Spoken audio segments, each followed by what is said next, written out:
Bueno, pues si os parece, comenzamos rezando como siempre, en nombre del Padre, y del Hijo, y del Espíritu Santo. Amén. Señor, que tu gracia inspire, sostenga y acompañe nuestras obras, para que todo nuestro trabajo comience de ti como de su fuente, y tienda siempre a ti como a su fin. Por Jesucristo nuestro Señor. Amén. Muy bien. Bueno, pues como decía el Padre Carlos, vamos a empezar este monográfico de más o menos 3 sesiones. Siempre digo más o menos porque luego siempre me enrollo y a lo mejor hay que meter alguna más, pero bueno, no pasa nada. Tengo la ventaja de que hasta enero estoy de baja de paternidad, entonces tengo mucho tiempo libre. No es verdad, porque en casa estamos hasta arriba. Pero bueno, entonces vamos a hablar de la antropología teológica, que es el hombre a la luz de la revelación, a la luz de Dios. Y yo esta tarde, preparando un poco esta clase, me venía mucho a la cabeza recurrentemente el Salmo 8, que es un salmo que la Iglesia reza muchas veces los sábados en el oficio de laudes. ¿Por qué? Porque dice, ¿qué es el hombre para que te acuerdes de él? El ser humano para darle poder, ¿no? Es decir, ¿cuál es la grandeza del hombre? ¿Estamos aquí de casualidad? Yo creo que no. Yo creo que no. Han hecho un montón de experimentos para intentar fabricar al hombre y no lo han conseguido.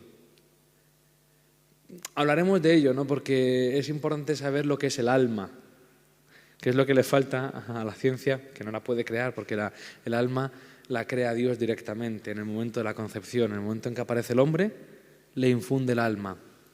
Entonces, ¿qué es el hombre? Es una pregunta. Nos tenemos que dar cuenta, ya empezamos, ya estamos empezando en la materia, que el hombre es capaz de reflexionar sobre sí mismo.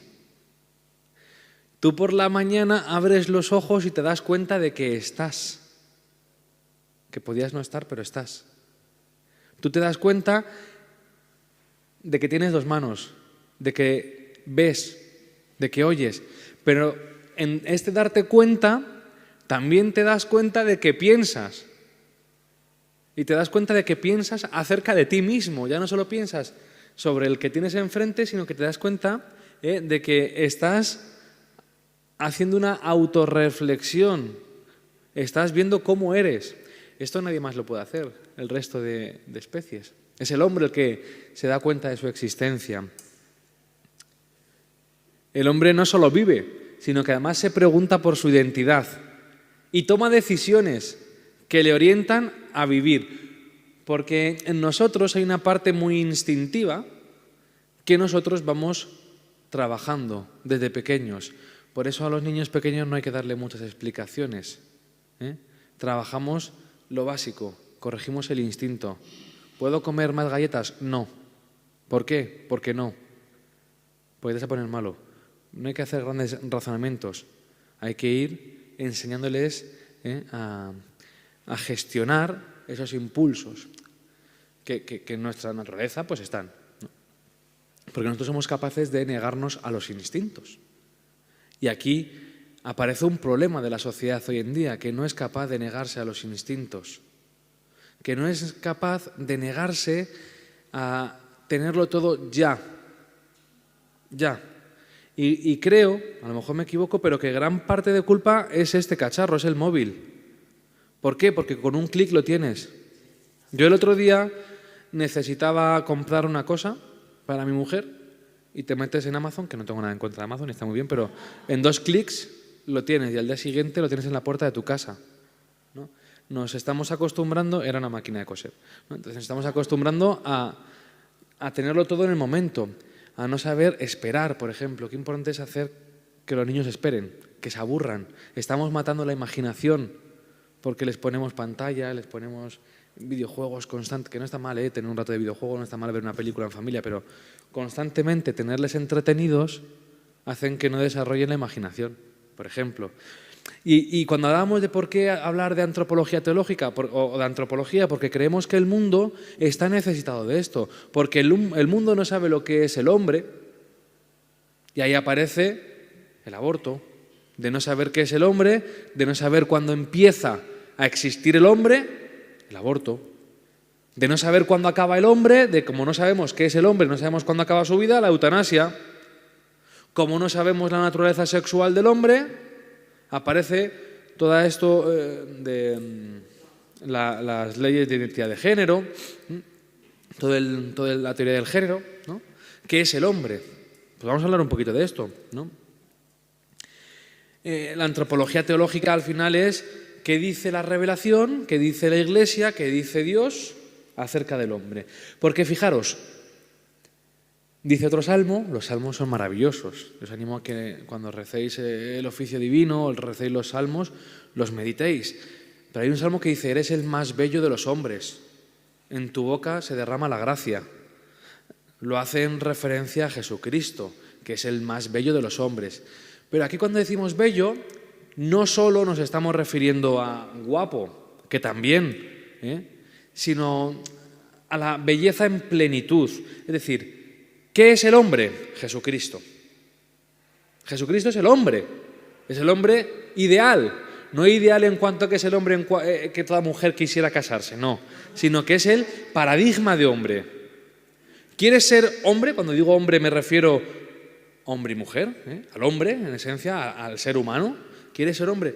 Fíjate en Cristo. Cristo es ese espejo donde nos podemos reflejar, donde tenemos que intentar imitar. Anda, claro, a mí me falta sonreír más para ser como Cristo, o me falta, no sé. Entonces, si tú estás mirando, los santos han aprendido de un espejo maravilloso. Y el espejo de los santos, da igual hombre o mujer, de todos los santos, ha sido el crucificado. Ha sido el crucificado. Dicen que Santo Tomás y San Buenaventura estaban a punto de llegar a las manos, literalmente se iban a pegar por una disputa teológica, ¿no? Y entonces en un momento uno de ellos les dijo, muéstrame tus fuentes, muéstrame tus fuentes. Y le cogió el otro ya así, de malas formas, le llevó a la celda y le enseñó el crucifijo. Y en ese momento el otro dijo, hermano, nos hemos confundido los dos, porque tenemos la misma fuente y estamos discutiendo, ¿no? Pues Cristo es de donde aprendemos qué es el hombre. Es verdad que el hombre es tan complejo que necesita muchas disciplinas para entenderle, ¿no? Están las ciencias experimentales. Es importante saber de medicina, porque el hombre también, un campo muy importante es su origen físico, ¿no? Su origen físico. Pues cuando te duele el pie, tendrás que ir al médico. Cuando te aparece un tumor, tendrás que ir al oncólogo a que te lo revise, ¿no?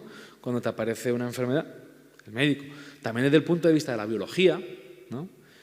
La nutrición, tan importante para alimentarnos. Pues las ciencias biológicas y las ciencias médicas. Importante también, dentro de este ámbito del origen físico de la naturaleza del hombre, la psicología. Hay que diferenciar los planos, ¿no? El hombre es cuerpo, mente y espíritu. Y la mente hay un especialista, ¿entendéis? Y esto que no nos confundamos, porque hay muchas veces que pensamos, es que estoy en una depresión, tengo que rezar más. Efectivamente, tienes que rezar más, pero también tienes que ir al psicólogo o al psiquiatra, ¿entendéis? ¿Por qué? Porque Dios ha establecido al hombre en unos cauces naturales y para eso ha creado la psicología, para eso ha creado la psiquiatría. Es como yo tengo un cáncer, pues tengo que rezar más. Por supuesto que tienes que rezar más para unirte a Dios, a Cristo en la pasión, para ofrecer tus sufrimientos, para darle un valor sobrenatural a ese sufrimiento, pero también tienes que ir al médico, ¿entendéis? O sea, poner todos los remedios sobrenaturales como si no existiesen los humanos, pero también poner todos los remedios humanos como si no existiesen los sobrenaturales, ¿entendéis? O sea, todo va de la mano, que hay muchas veces que confundimos las cosas, ¿no? ¿Entendéis? Luego también están las ciencias humanas que estudian al hombre. Por ejemplo, la historia. El hombre puede hacer reflexión de sí mismo de la historia que ha tenido. Acordaros,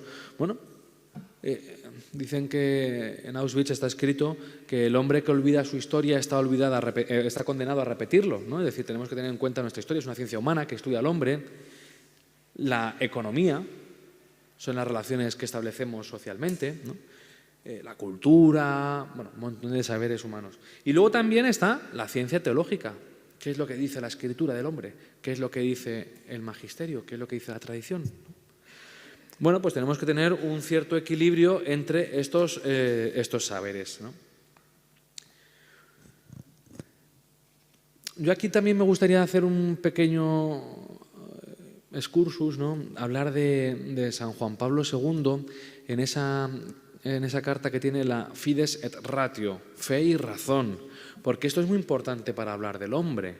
El hombre tiene la fe y la razón, que son esas dos alas, dice San Juan Pablo II, que se le dan al intelecto humano para pensar.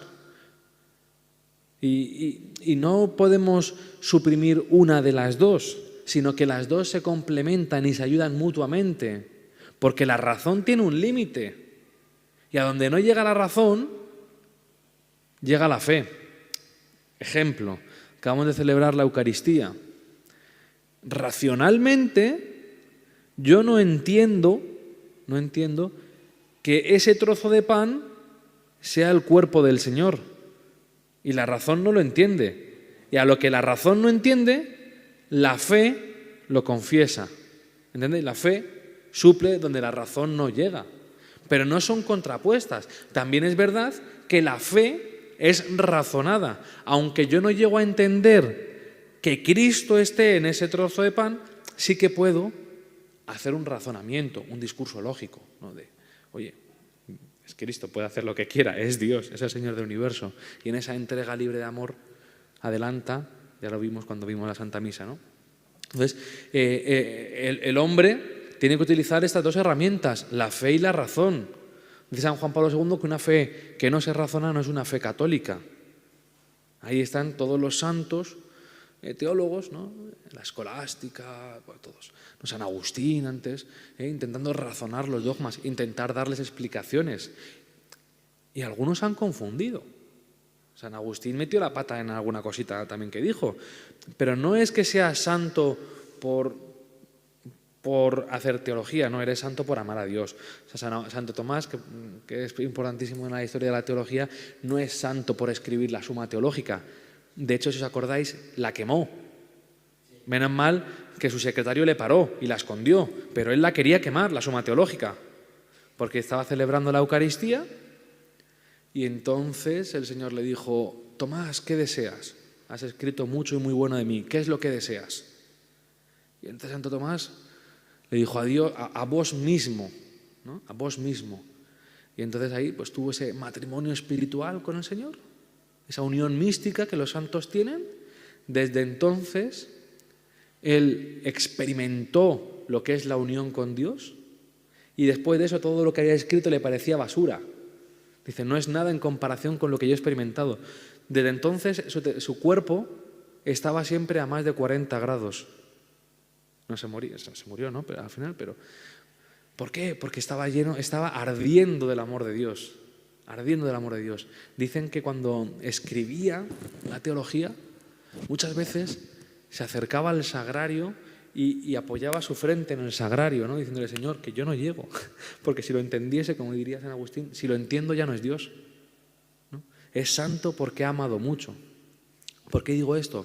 Porque tenemos que complementar la fe y la razón. Tienen que ir de la mano. No somos fideístas, ¿no?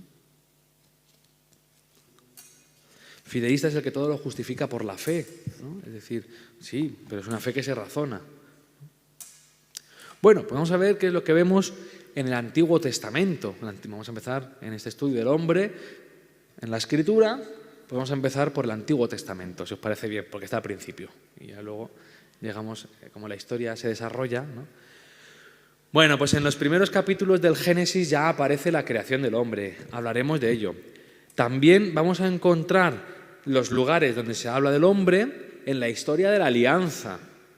Si os dais cuenta, toda la historia de Israel es una historia de alianza.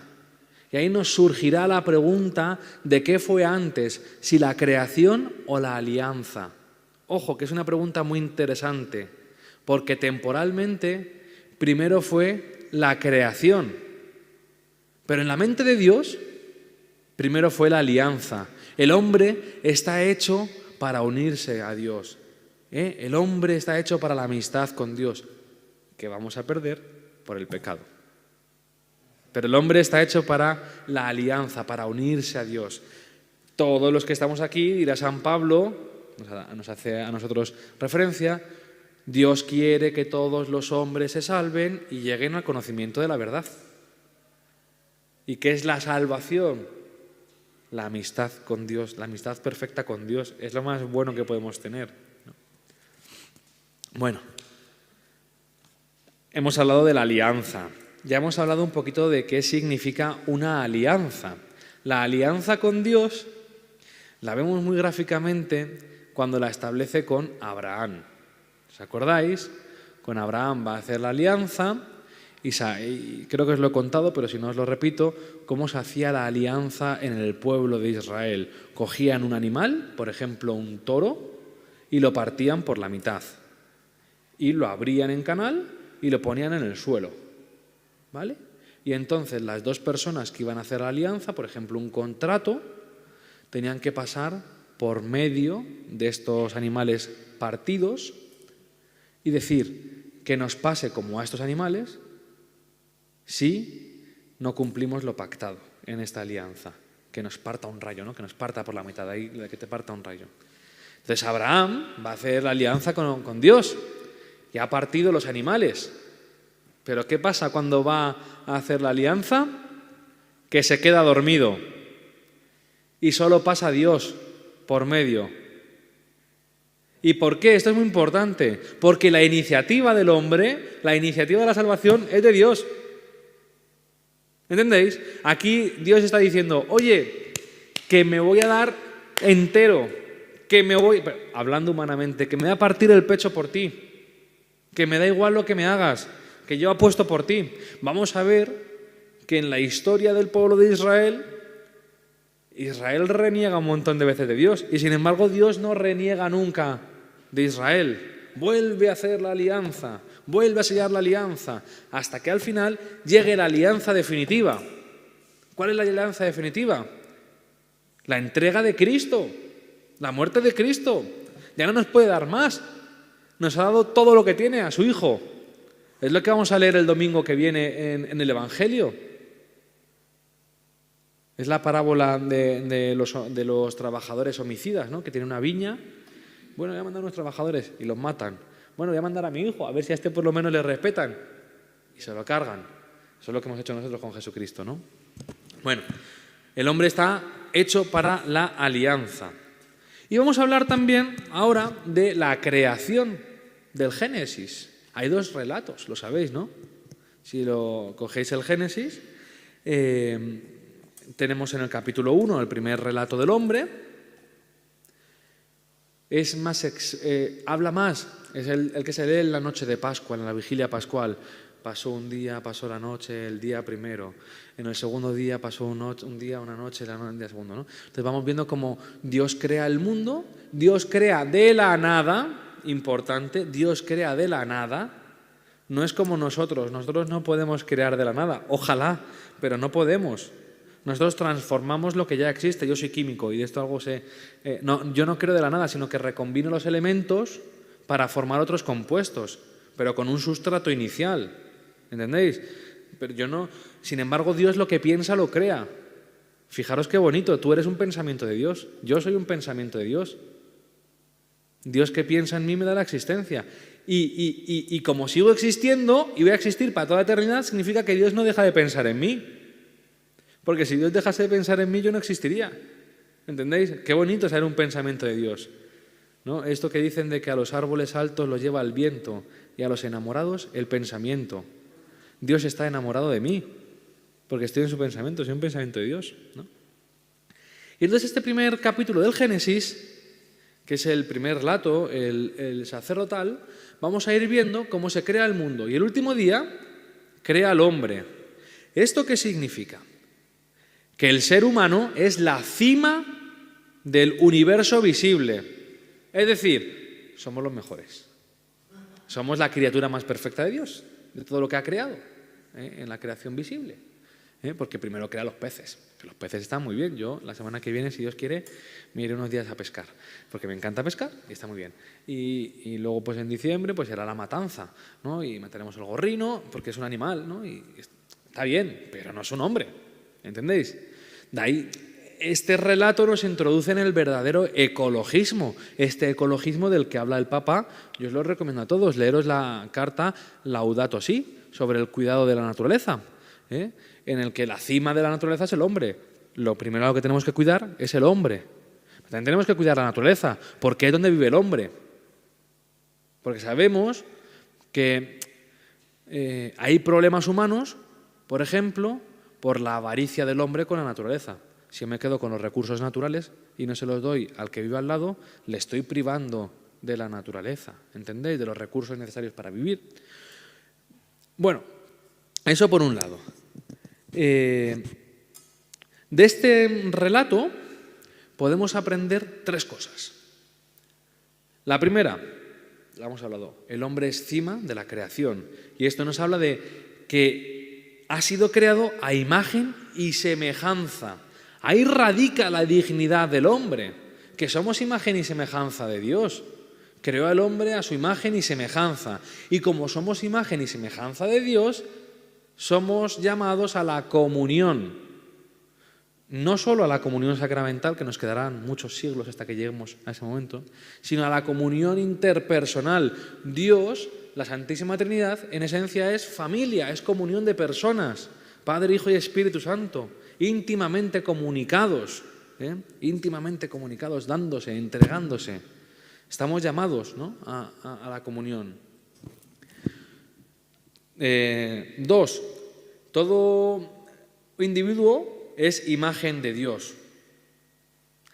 En la traducción más arcaica del hebreo, cuando dice que Dios creó al hombre y a la mujer, la traducción más exacta sería creó al varón y a la varona.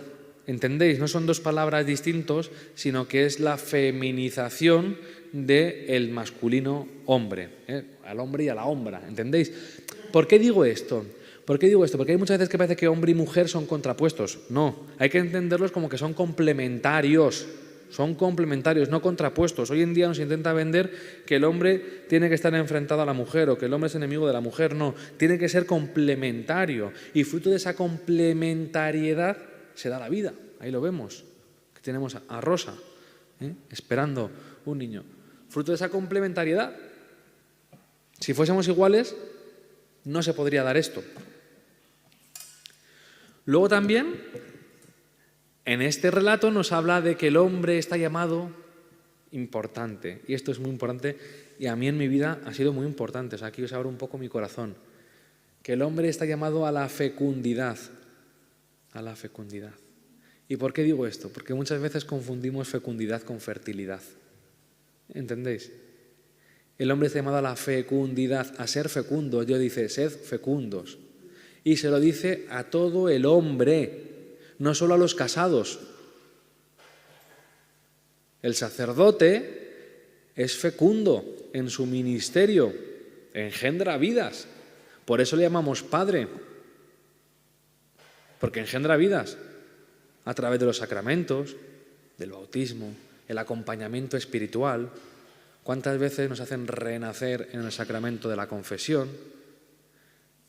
Las religiosas, las consagradas, también engendran vida espiritual.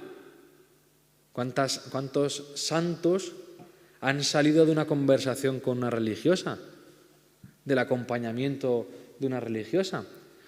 Los solteros también los célibes, están llamados a la fecundidad.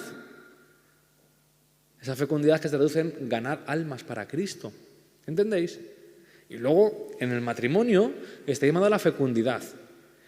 Y en algunos casos, en la mayoría, gracias a Dios, se dará la fertilidad. Y se tendrán hijos. Y en otros casos, hijos naturales, por generación, de la unión carnal. Y en otros casos, se ejercerá la paternidad espiritual, como hace el sacerdote, como hace el célibe. ¿Cuántos matrimonios hay que no pueden tener hijos y echan una mano cuidando los hijos de los demás? ¿Qué falta hacen? y que dan su vida cuidando a otros. O que dan la catequesis de comunión, o que dan la catequesis de confirmación, y al final es una forma de dar vida espiritual. Digo esto porque a mí me ha pasado.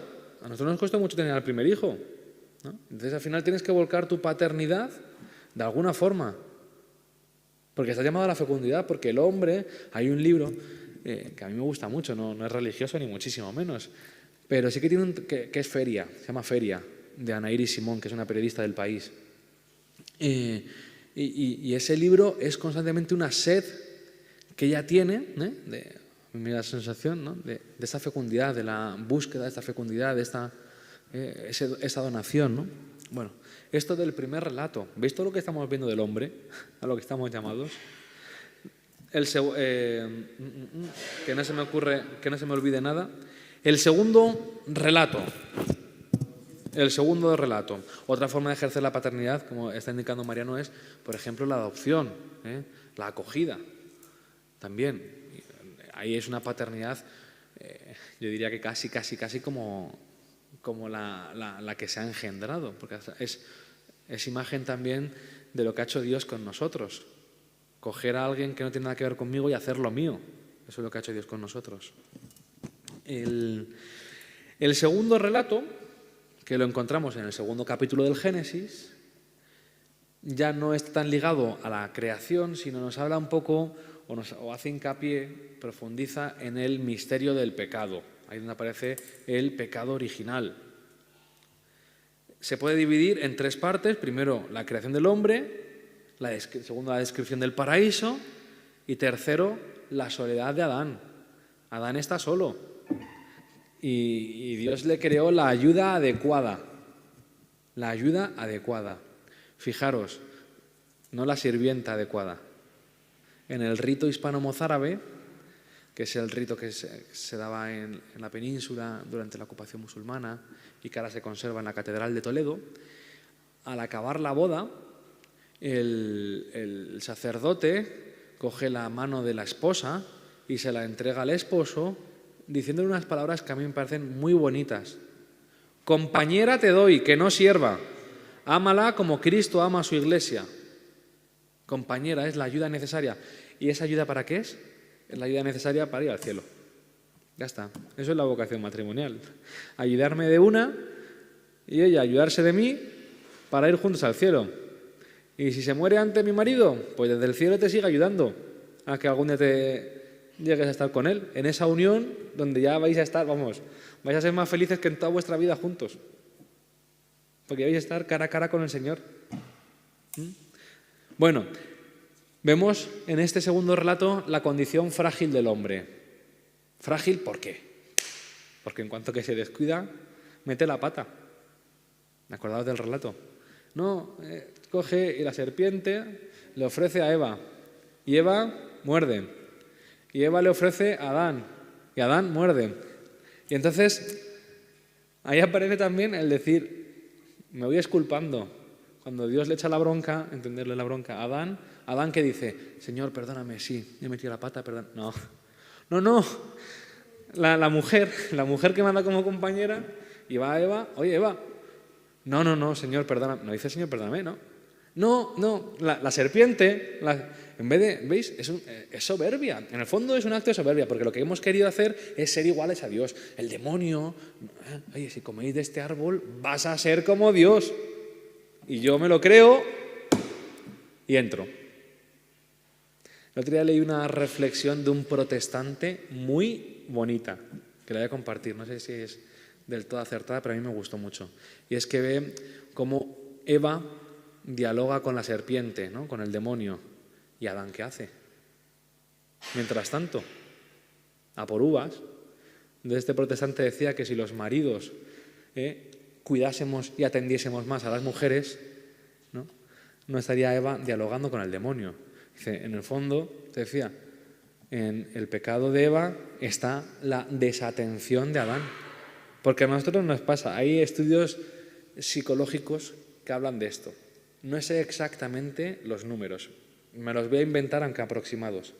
Hay un estudio que dice que las mujeres al día usan 8.000 palabras. Y el hombre, 2.500. ¿Qué es lo que pasa? Que cuando yo ya llego de trabajar, he gastado mis 2.500 palabras. Y a mi mujer todavía le quedan por lo menos 4.000 palabras, ¿no? Y entonces, y yo ya no sé qué decirle, contar, ¿no? Entonces, claro, hay que hacer un esfuerzo. Y es bonito que sí sea. Es bonito que seamos diferentes. Y que a mí se me pida salir de mi comodidad y hacer por escuchar. Cuando yo ya he gastado mis palabras, ¿no? Porque si no puede pasar como le pasó a Adán, ¿no? Que ya está cansado, ha gastado sus 2.500 palabras, a Eva le sobran muchas palabras, pues se pone a gastarlas con la serpiente. Bueno, esto como anécdota. Bueno, en este relato también aparece, muy importante, el matrimonio, la ayuda inseparable. En la bendición nupcial, cuando se casan los novios, después del Padre Nuestro, se ponen de rodillas, se les pone un yugo, que se llamaba antiguamente el velo humeral, al hombre por los hombros y a la mujer por la cabeza, y se les daba una bendición especial, una epíclesis, en la que se les pide la asistencia del Espíritu Santo. Y es lo que dice, el vínculo del matrimonio, que no fue destruido ni siquiera por la pena del diluvio universal. Fijaros. Ya desde la creación estableciste al hombre con la inseparable ayuda de la mujer. Esto es lo que nos enseña. Nuestro cuerpo habla de eso. Yo esto lo digo a los alumnos. Cuando empiezan con todo el tema ahora que está tan, por desgracia, tan expandido, ¿no? Y de esta sexualidad desordenada. Pues claro, si es que tú ya simplemente viendo tu cuerpo, cuando tú te ves desnudo, dices, hombre, pues algo me dice que estoy hecho para entregarme, porque somos complementarios. La propia anatomía nos indica que estamos hechos para el otro. Es la dimensión esponsal del cuerpo. Estamos hechos para el otro. ¿No se oye? Estamos hechos para el otro, para donarnos, para darnos. Es esa dualidad sexual en la que estamos insertos. ¡Qué bonito! No vamos a entrar aquí en detalles, ¿no? Pero todo el mundo sabemos en qué consiste el acto sexual. ¿En la donación de los cuerpos? ¿Solo? No, porque el hombre no es solo cuerpo, pero el cuerpo me habla de esa realidad, me habla de esa entrega, de esa donación. Qué triste es el pobre Adán, que está solo. ¿No? Ya luego pues entendemos que volvería a experimentar esa tristeza si se queda viudo. O no, no sabemos, ¿no? A lo mejor, como dicen algunos, ¿no? Decía un amigo mío que en su parroquia hay viudas que florecen. Dice, estaba muy malita, pero se murió el marido y floreció. Y que decía, en caso de duda, sea yo la viuda, decía. Bueno, también hemos visto en estos relatos el gran drama del hombre. ¿Cuál es el drama del hombre? El pecado. Fijaros que Adán no se había dado cuenta de que estaba desnudo hasta que no peca, porque estaba en otro nivel. No me estoy fijando en las cosas de aquí, estaba en otras cosas, estaba en lo elevado. Ahora, he cometido un pecado, el pecado es romper la amistad con Dios, desvío la mirada con Dios, ¿y qué pasa? Me doy cuenta de que estoy desnudo. ¿Por qué? Porque me miro a mí mismo. Cuando yo estoy pendiente de Dios, no me doy cuenta de que estoy desnudo porque estoy mirando al otro. En cuanto que entra el egoísmo, anda, vamos a buscar unas hojas de parra, me parece que era, para taparnos un poco. ¿Entendéis? Porque me empiezo a mirar a mí mismo. Es el drama del hombre. El drama del pecado es que nos encierra en el egoísmo. Y este egoísmo lo vamos a tener hasta el día de hoy, porque luego vienen Caín y Abel, ¿os acordáis? Yo lo tengo ahora en casa, porque he tenido un niño, pobrecito, ¿no? Que mi niño es muy grande, ¿no? Pero aparece, en cuanto que hay dos hermanos, aparece la envidia. Es fruto del egoísmo, es la naturaleza misma. Y vendrá Cristo en nuestro auxilio para romper ese egoísmo y que seamos capaces de amar. ¿Entendéis? Pero necesito de la ayuda de la gracia para poder amar. Por eso es tan importante venir a la misa, porque los sacramentos realizan lo que significan. ¿Y qué hacemos en la Eucaristía? Ofrecer el cuerpo y la sangre de Cristo. Y yo me ofrezco con Él. Me permite ofrecerme a los demás. La comunión, la común unión. Qué importante es que las familias vayan a misa juntas para comulgar del mismo pan, del mismo cuerpo de Cristo. Y en el paraíso, pues el hombre tenía los dones. Y algunos los hemos perdido y ya no los hemos recuperado ni los vamos a recuperar más. ¿Vale? Hemos recuperado algunos, bastante ¿no? Están los dones naturales. ¿Cuáles son los dones naturales? Los que les corresponden al hombre por naturaleza. O dicho de otra forma, no podríamos tener esa naturaleza si no tuviéramos esos dones. Por ejemplo, son la razón, capaces de pensar, la constitución del hombre, el alma y cuerpo, las potencias del alma y la libertad. Esos dones son propios de nuestra naturaleza y el pecado no nos los ha arrebatado. Una persona no bautizada, una persona en pecado mortal, puede seguir razonando, tiene alma y cuerpo, ¿entendéis? No los hemos perdido por el pecado. Luego tenemos los dones preternaturales, que esos sí que los hemos perdido para siempre. ¿Cuáles son? La inmortalidad, por ejemplo. Adán y Eva eran inmortales antes del pecado y nosotros ya no. Os lo anuncio, si alguien no lo sabe, nos vamos a morir todos. Esperemos que no hoy, ¿no? Pero de aquí a 100 años, todos calvos. La impasibilidad, el no sufrir. Aquí, desde que te levantas, yo esta mañana os cuento esta anécdota, pero he visto, es más bien el siguiente, que es la concupiscencia, ¿no? La integridad, que es la ausencia de concupiscencia, ¿no? Ese que nos cuesten las cosas, ¿no? Hacer el bien nos cuesta y nos cuesta hacerlo todo en general. Yo esta mañana estábamos de lunes, he despertado a mi pobre Juan a las 7 de la mañana y le he preparado el desayuno, le siento en la cocina y me subía por su ropa arriba y entonces cuando he bajado me he encontrado que ha juntado 2 sillas, se ha tumbado en las 2 sillas y estaba dormido. Y le digo, no, que tenemos que ir al cole. Y me dice, no puede, tengo mucho sueño. Bueno, pues aquí tenemos, ¿no? Vemos que desde que nos levantamos estamos sufriendo por el despertador, porque llegamos tarde, porque me duele la cabeza, porque yo el miércoles voy al dentista, me duelen las muelas. Al final estamos sufriendo. Y luego tenemos los dones sobrenaturales. Sobrenaturales, que son los que posibilitan la amistad, relación e intimidad de Dios con el hombre. Y eso los hemos perdido. Pero ya los hemos recuperado. Los hemos recuperado en el misterio pascual de Jesucristo. Con la muerte y resurrección del Señor, estos dones nos han sido dados otra vez. ¿Y cómo los hemos, por así decirlo, nos hemos apropiado de ellos nosotros? Por el santo bautismo. Por eso, cuando se bautiza al niño, se le mete 3 veces debajo del agua, como los 3 días que estuvo Cristo debajo de la tierra, porque nos hacemos partícipes de la muerte y resurrección de Jesucristo. Y esos dones sobrenaturales los volvemos a tener. Y es lo que hemos visto hoy en el Evangelio, cuando dice, oye, cuidado con estos niños, porque sus ángeles están viendo continuamente el rostro de mi Padre, porque son mis amigos. Ya no os llamo siervos, os llamo amigos. Podemos tener esa relación otra vez con Dios. Bueno, pues estas son las consecuencias del pecado. Ahora mismo pues experimentamos la concupiscencia, el que nos cuesten las cosas. Ojo, aquí quiero hacer un hincapié. Y hoy que es 2 de octubre, que es el aniversario de la fundación del Opus Dei, que yo les tengo mucho cariño, que estudié en un colegio hoy, hace 95 años. Yo estudié en un colegio de la obra y trabajo en un colegio de la obra. Y entonces aquí San José María hacía muchísimo hincapié en el trabajo. Y entonces decía que el hombre, lo pone en el libro del Génesis, está creado ut operaretur, está creado para trabajar. Y antes del pecado ya trabajaba el hombre. El trabajo no es consecuencia del pecado, porque el hombre ya tenía que trabajar la tierra. Lo que es consecuencia del pecado es que nos cueste trabajar.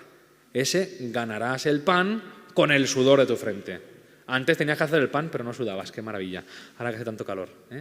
Eso es la consecuencia del pecado, ¿vale? El esfuerzo, el trabajar. Y el hombre se santifica en el trabajo. porque está creado para ello. ¿Vale? Esto es importante. Bueno, vamos a pasar rápidamente en estos 10 minutos que nos quedan. Vamos a dejar el Antiguo Testamento, que en el fondo nos hemos basado. Podríamos hablar, también hay mucha antropología teológica en el libro de los Salmos, que los hemos ido parafraseando y demás, en el libro de la sabiduría, pero vamos a ir ya al Nuevo Testamento porque si no, no vamos a comentar nada. Esta es una primera sesión de introducción que podríamos llamar ¿qué es el hombre?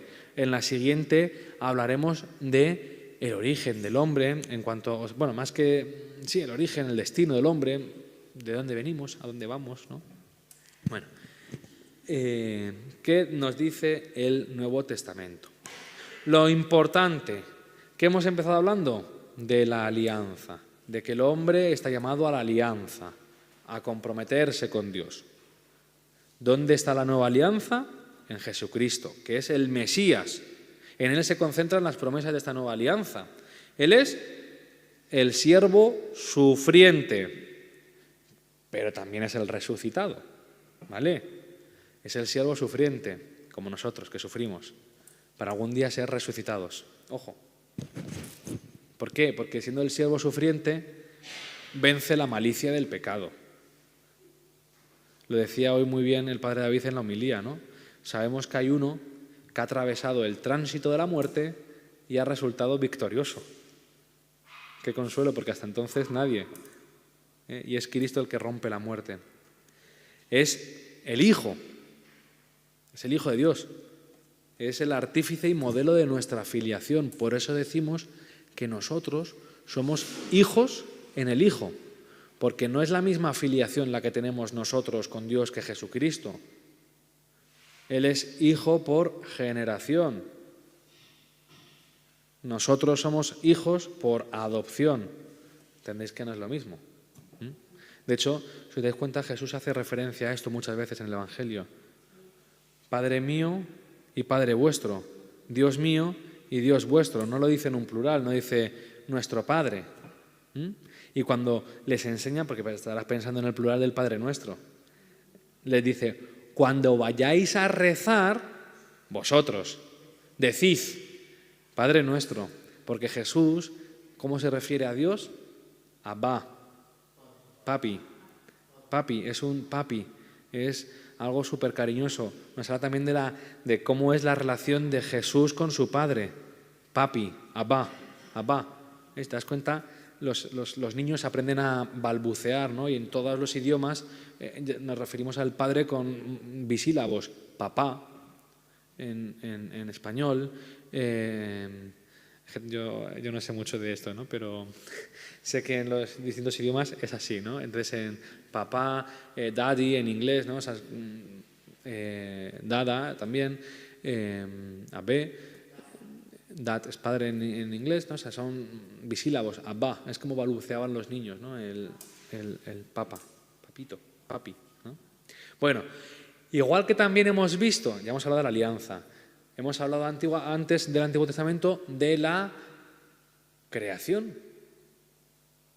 Y aquí se me viene a la cabeza el pregón pascual. ¿Os acordáis del pregón pascual, que es ese magnífico poema que solo se lee o se canta una vez al año en la vigilia pascual? Y si no estás, ya te lo pierdes hasta el año que viene, porque no se puede cantar en ningún otro momento, ¿no?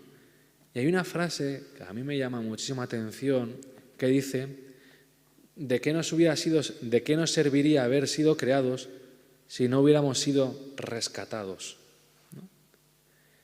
¿De qué nos serviría haber creado a Adán y Eva? ¿De qué les serviría a Adán y Eva si no hubiéramos sido rescatados? Dice: oh feliz la culpa que mereció tal Redentor. ¿Por qué digo esto? Porque igual que en el Edén hay una creación del hombre,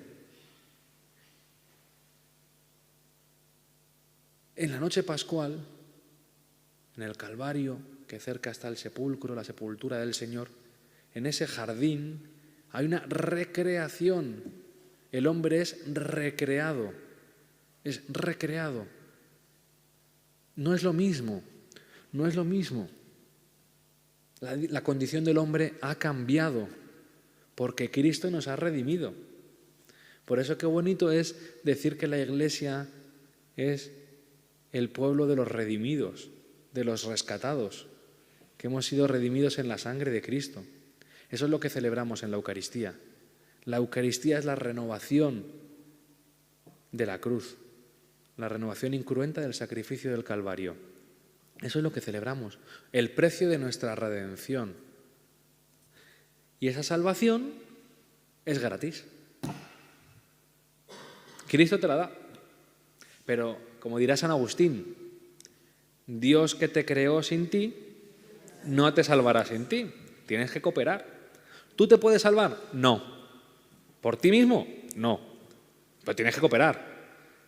Dios te tira la cuerda. Tú la tienes que coger. Está claro que nosotros, por mucho que saltemos, no vamos a llegar. Pero si hay una cuerda, nosotros la podemos coger.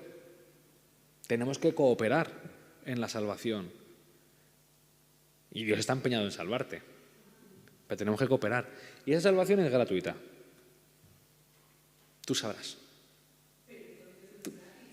Sí, es gratis. Dios te la ofrece. Tú la puedes coger o rechazar. Libremente. No, claro, porque tú tienes que aceptarla. Tú tienes que aceptarla. Y en esa aceptación no vale decir, bueno, ya está. Sino, al final, esa pregunta es la clave de tu vida. Esa pregunta es la que nos tenemos que hacer todos. Todos. ¿Por qué? Porque la salvación, ese aceptar no es con la boca, es con toda mi vida, con toda mi persona. Y aparece en Israel. Dice Dios, Shema Israel Adonai Elohenu. O sea, escucha Israel, primero escucha.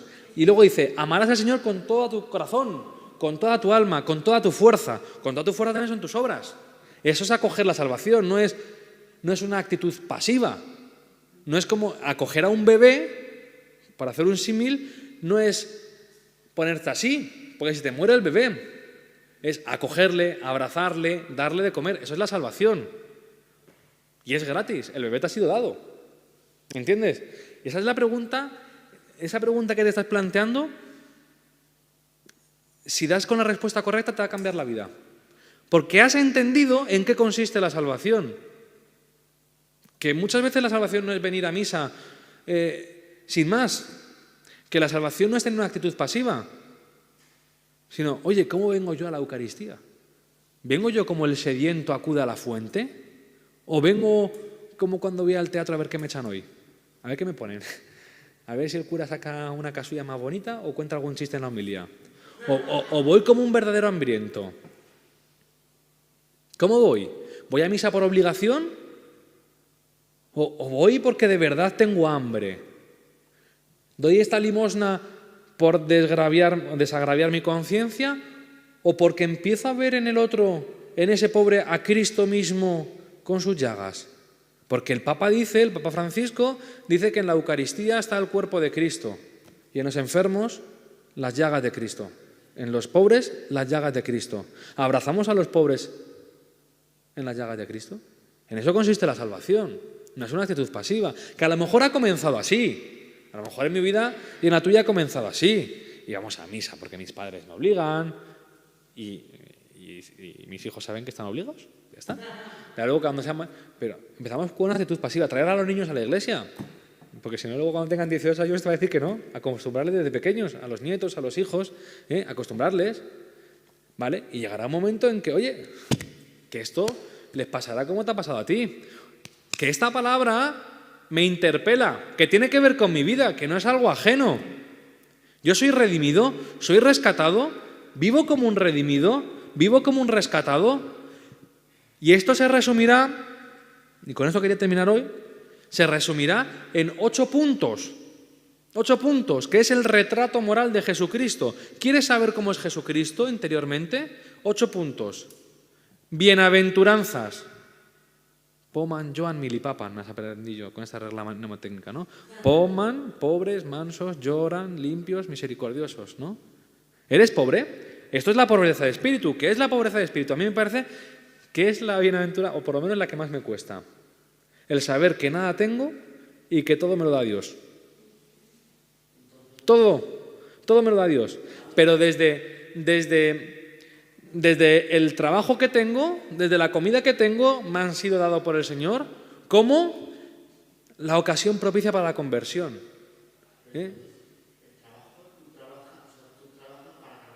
Sí, pero estamos hablando de una pobreza más, es una pobreza más absoluta. Más absoluta. Yo no tengo nada, o sea, porque en el fondo, mi pequeñez, ¿qué es? ¿Qué me soluciona a mí? Oye, el otro día compré un Eurojackpot, que te pueden tocar hasta 20 millones de euros. La última semana. No me tocó, por eso estoy aquí. No me tocó. Pero imagínate que me tocan los 20 millones de euros, ¿vale? ¿Cuánto puedo alargar mi vida? A lo mejor algo. Puede ser que a lo mejor algo porque, oye, me estoy muriendo y me voy a un sitio donde me empiezan a meter un montón de cosas. 6 meses, 1 año, pero no voy a ganar el cielo. No voy a ganar la vida eterna. Esa es la pobreza más radical que hay, saber que por mucho que tenga, me voy a morir como cualquier otro y que me voy a enfrentar, como dice San Pablo, ante el santo tribunal de Cristo. Esa es la pobreza. ¿Y cómo voy a ir yo ahí? ¿Qué le voy a mostrar? Mi poquedad, porque es lo que Dios quiere. Dios, yo siempre me imagino, y esto es imaginación mía de cuando hago la oración, que a lo mejor me despisto mucho, ¿no? Pero yo siempre me imagino mi juicio, cuando yo me muera, vaya ahí al Señor de 2 formas. La primera, una mirada sostenida. El Señor me va a mirar y me va a decir, ¿qué has hecho? ¿Qué has hecho? Y si soy capaz de decirle, Señor, lo que he podido, pues me imagino que me dirá, vale, me vale, dame un abrazo. Si le digo, pues Señor, no he hecho nada porque no he querido, pues me dirá, pues, ¿qué haces aquí? Y la segunda cosa, o la segunda forma en la que me imagino mi juicio es enseñándole las botas, ¿no? Como los soldados. Señor, he muerto con las botas puestas. Lo habré hecho mejor, lo habré hecho peor, pero lo he intentado dar todo. Perdonadme la expresión porque estamos en la iglesia, pero a calzón quitado, ¿no? O sea, lo he dado todo. Señor, es que no...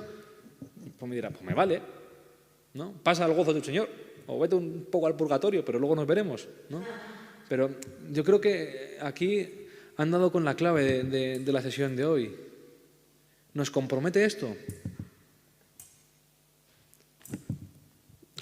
Lutero se desespera con tu pregunta y no la llego a entender.